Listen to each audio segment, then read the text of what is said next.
Hi, this is Dr. Connie Casebolt-Carver with Forum Health Greenville, and I'm here today to talk about men's health.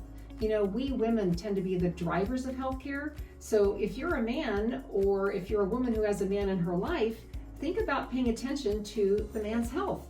Men get older just like women do, and although they don't go through menopause, they can go through what we call andropause, which is where they also lose testosterone as they get older. It can be so slow that the effects are insidious. You might think, oh, I'm just getting older.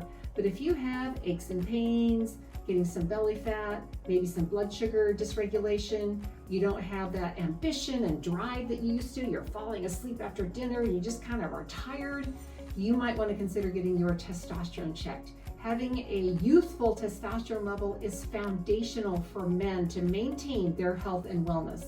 There's so much more that we offer here at Forum Health, but for sure, get your testosterone checked if you're a man, and we can help you get that optimized. That's it for now.